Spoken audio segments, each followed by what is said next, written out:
粵語有本字，彪哥話你知。今期節目同大家介紹粵語本字估一估裏邊嘅得戚，而個戚字係咁樣寫嘅，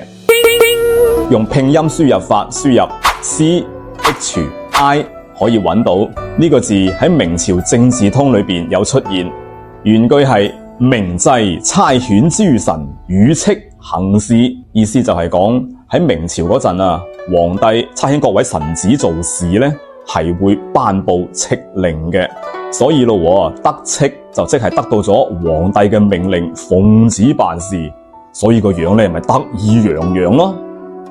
咁後來啊，我哋粵語裏邊呢，得戚除咗可以指囂張之外，都可以指細路仔呢好可愛嘅。